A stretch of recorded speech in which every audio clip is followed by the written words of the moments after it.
जय भीम साथियों। कोई भी देश है वो संविधान से चलता है और आज हम देख रहे हैं हमारे देश में संविधान की धज्जियां उड़ाई जा रही है। ऐसे एक मामला आज हमारे बीच आया है जो उत्तराखंड के बागेश्वर जिले के कौसानी के देवरड़ा गांव से है, जहां की अनुसूचित जाति की महिला जो कि विधवा औरत है, जिनके कुछ वर्ष पहले ही उनके पति का देहांत हो गया है और जिनकी समस्या यह है, जब उनके पति सेवानिवृत्त होकर घर आए तो उन्होंने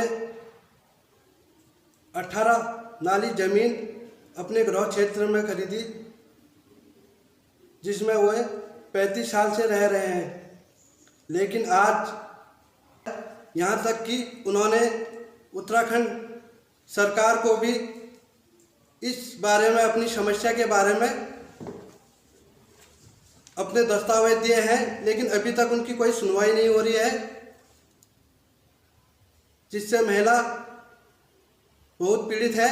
और कहे भी तो किससे कहे, जब प्रशासनिक जब उसकी आवाज़ को नहीं सुन रहा है तो और कोई अन्य व्यक्ति क्या सुनेगा। इनके 2 लड़के हैं जो बाहर अपने बच्चों के साथ बाहर ही रहते हैं और घर में जो है ये महिला अकेली रहती है।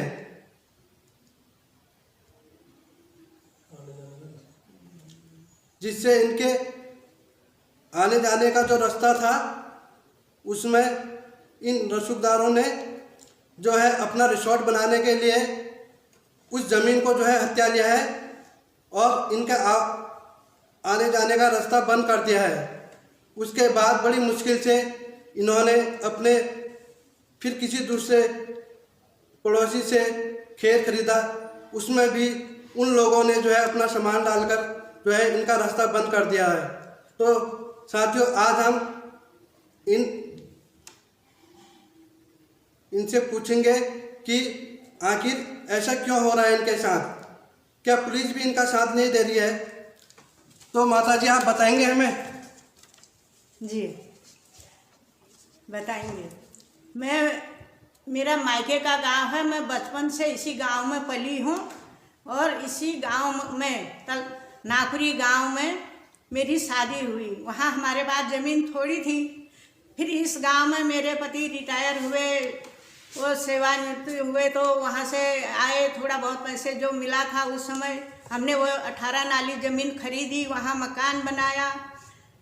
तो आज तक ठीक ही चल रहा था। मेरे पति गुजरने के बाद इन्होंने चारों तरफ से मुझे घेर दिया है, रास्ता रोक दिया है और जिसने यहाँ होटल बनाया वहाँ से, जहाँ से मेरा रास्ता, इन्हें पहले तो JCB ला के चोरी करके रात में खोदा।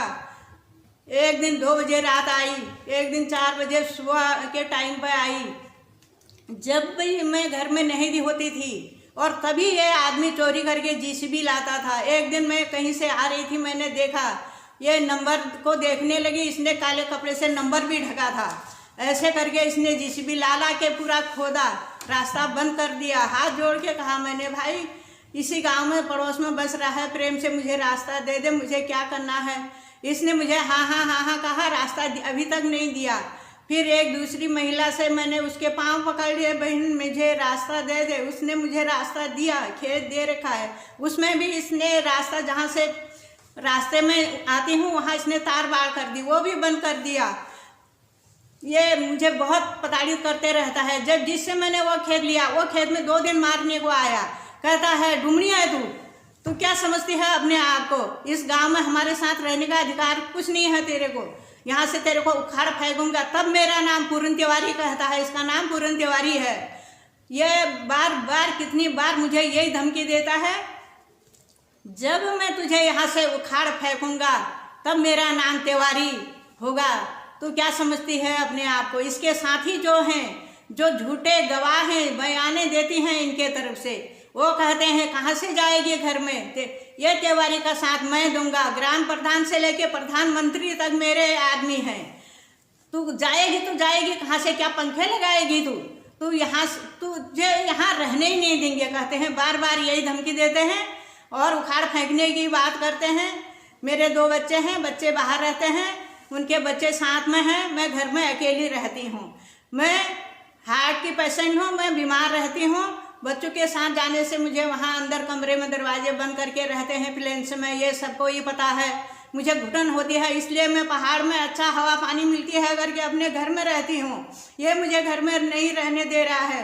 और अपने साथियों को जब ये एप्लीकेशन लिखता है मेरे खिलाफ झूठी गवाही लेने के लिए, पूरे गांव में घूमता है, रात रात जाता है और कहता है इसमें साइन करो साइन करो।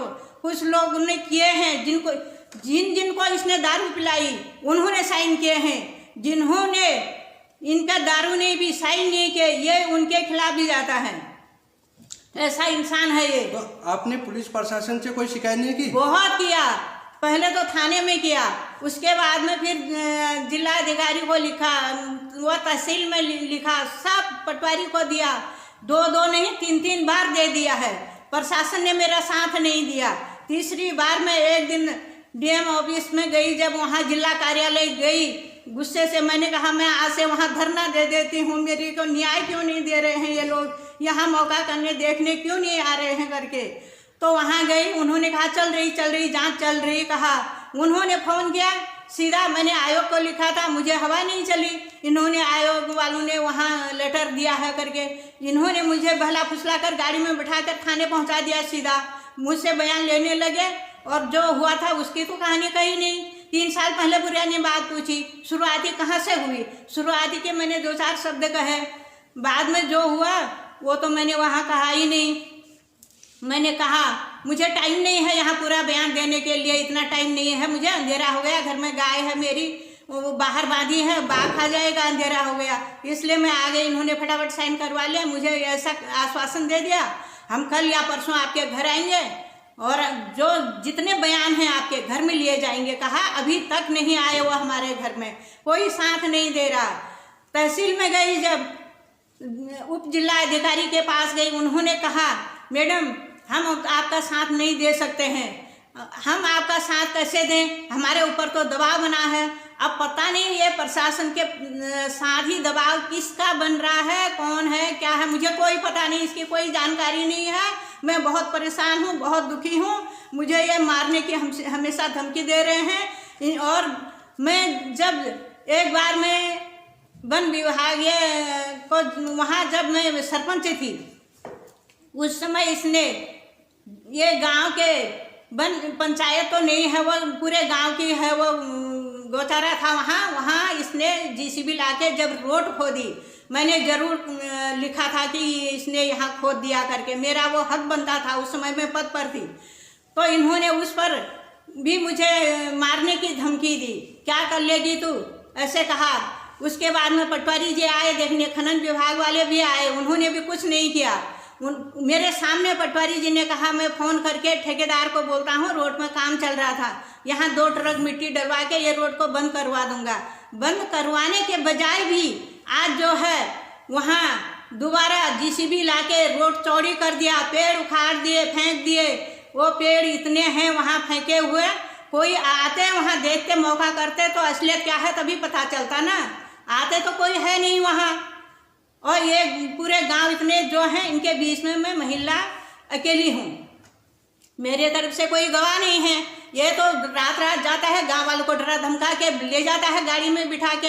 एक पुलिस थाने में रिपोर्ट करती हूँ तो वहाँ थाने से ऑर्डर आता है यहाँ आओ, तो मैं तो अकेली जाती हूँ, मेरा साथ तो कोई है नहीं। और ये 2-2 गाड़ी बुक करके पूरे गांव को इकट्ठा कर ले जाता है, अपने गांव के छोड़ के बाहरी गांव के लोगों तक को वहाँ ले जाता है।